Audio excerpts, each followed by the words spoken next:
प्रिय विद्यार्थियों, आज हम सभी कक्षा 9 में पाठ 5 लोकतांत्रिक अधिकार के अंतर्गत दूसरे टॉपिक की चर्चा करेंगे, जिसका नाम है समानता का अधिकार। कल हम सभी संवैधानिक अधिकारों में मौलिक अधिकारों की चर्चा कर रहे थे, जिसका वर्णन 14 से 35 अनुच्छेद 14 से लेकर के 35 तक के अनुच्छेदों में किया गया है।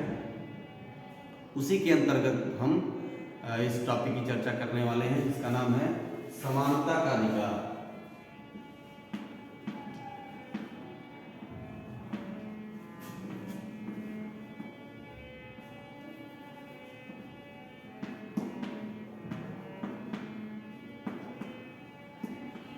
समानता का अधिकार, इस अधिकार में हम सभी देखेंगे कि किस प्रकार से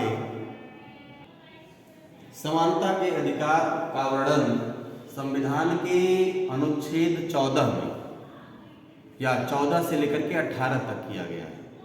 अब इसमें हम सभी देखेंगे कि जो समानता का अधिकार है, समानता के अधिकार के अंतर्गत किन किन तथ्यों का वर्णन किया गया है और समानता का जो अधिकार है वो किन किन परिस्थितियों में या कब लागू होता है। ठीक है, तो सबसे पहला इसमें हम देखेंगे समानता के अधिकार में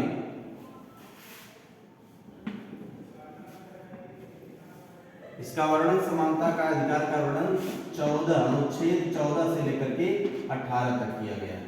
ठीक है, तो जो सबसे पहला हमको देखने के लिए मिलता है समानता के अधिकार में वो है कानूनी क्षेत्र में समानता, जो अनुच्छेद 14 में है। कानूनी क्षेत्र में समानता,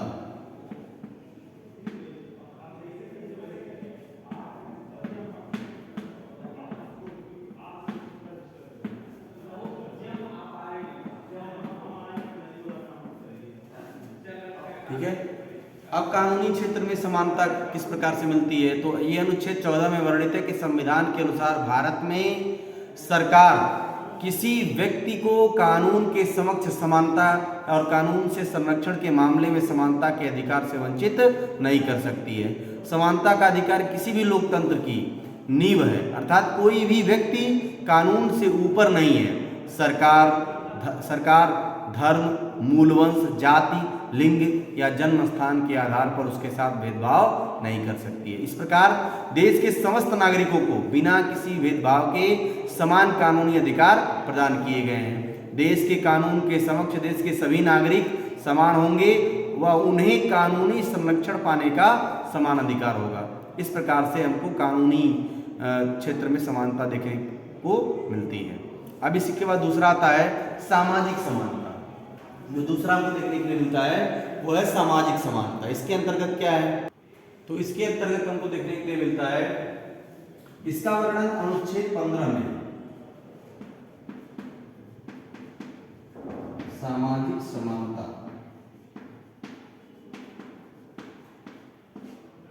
इसका वर्णन अनुच्छेद 15 में।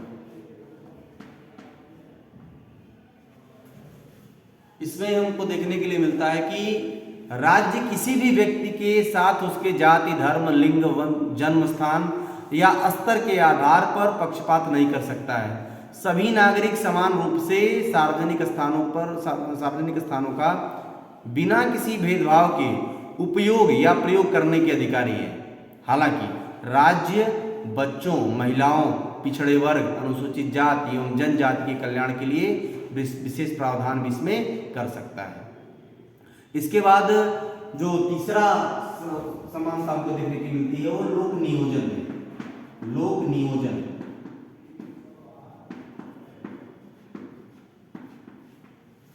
ठीक है, इसका वर्णन अनुच्छेद 16 में देखने के लिए मिलता है। अनुच्छेद 16 में, ठीक है। लोक नियोजन अर्थात सरकारी नौकरी, इसको हम सरकारी नौकरी भी के नाम से जानते हैं।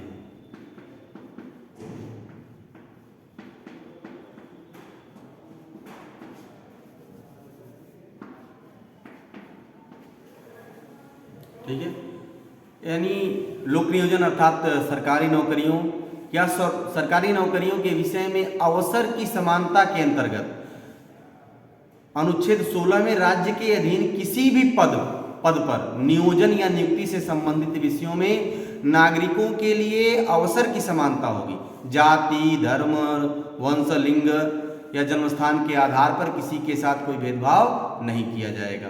ठीक है। अब इसके बाद जो चौथा हमको देखने को मिलता है वो है आरक्षण। ठीक है, आरक्षण यानी रिजर्वेशन। ठीक है ना।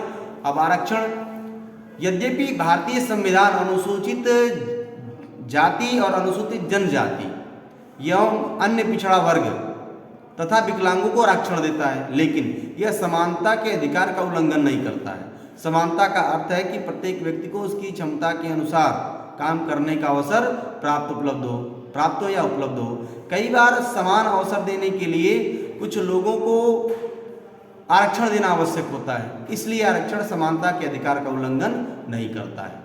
ठीक है। इसके बाद हमको देखने के लिए मिलता है अस्पृश्यता।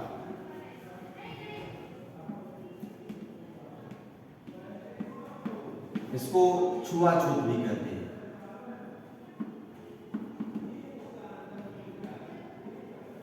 और इसका वर्णन अनुच्छेद 17 में किया गया है। ठीक है। जो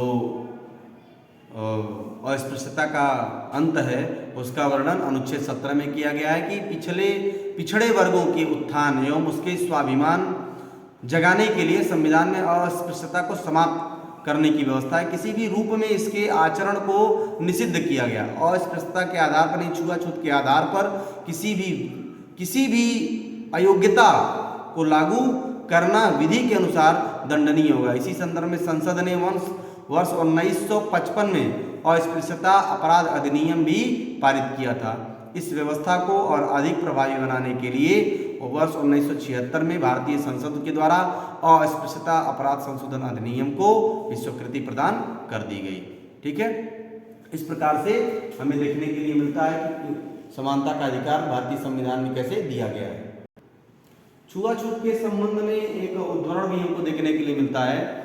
जैसे भारतीय जो संविधान अपना है, संविधान सामाजिक भेदभाव को समाप्त करने के लिए सरकार को निर्देश भी देता है।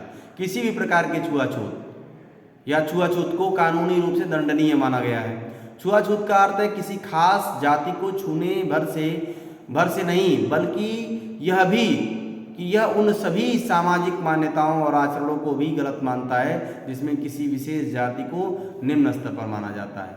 अब छुआछूत के रूप कौन से हैं? वर्ष 1999 में प्रसिद्ध पत्रकार पी साईनाथ ने द हिंदू अखबार में अपने लेख के माध्यम से दलितों और अनुसूचित जाति के प्रति होने वाले व्यवहार को दर्शाया था।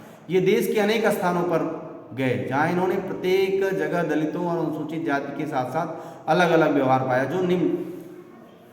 जो एक प्रकार के माध्यम से हम समझ सकते हैं कि चाय की दुकान पर गए। ये चाय की दुकानों पर दो तरह के कप रखे जाते हैं, एक दलितों के लिए तथा दूसरा अन्य लोगों के लिए। हजाम दलितों के बाल नहीं काटते, दाढ़ी नहीं बनाते। दलित छात्रों को कक्षा में अलग बैठना होता है और अलग रखे घड़े पानी को पीना होता है। दलित चूल्हों को बारात में घोड़ी पर नहीं चढ़ने दिया जाता है। दलितों को सार्वजनिक हैंडपंप से पानी नहीं लेने दिया जाता था, उनके पानी भर लेने के बाद हैंडपंप को साफ कर दिया जाता था। ठीक है। इस प्रकार से छुआछूत को हमको देखने के लिए मिलता था। ये पी साईनाथ जब ये विभिन्न क्षेत्रों पर विजिट करने के बाद इनको देखने के लिए मिला कि इस प्रकार की व्यवस्था अन्य जगहों पर की गई है। अब बात आती है अनुच्छेद 18 की। अनुच्छेद 18। अब अनुच्छेद 18 क्या है? अनुच्छेद 18 उपाधियों का अंत करता है। उपाधियों का अंत।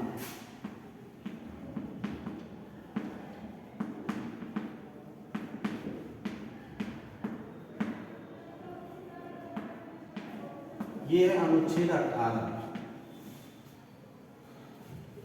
यानी सामाजिक समानता स्थापित करने के उद्देश्य से उपाधि का मतलब क्या होता है? जैसे कि महाराजा, राज बहादुर, राय बहादुर, राजा साहब, दीवान बहादुर या नाइट या सर आदि को समाप्त किया गया है। अब केवल शैक्षिक एवं सैनिक उपाधियां ही दी जा सकती हैं, बाकी उपाधियां क्या कर दी गई? समाप्त कर दी गई। सेना तथा विद्या के क्षेत्र में तथा राष्ट्र सेवा के लिए भारत रत्न, पद्मश्री, पद्म विभूषण, पद्म भूषण आदि सम्मान दिए जा सकते हैं।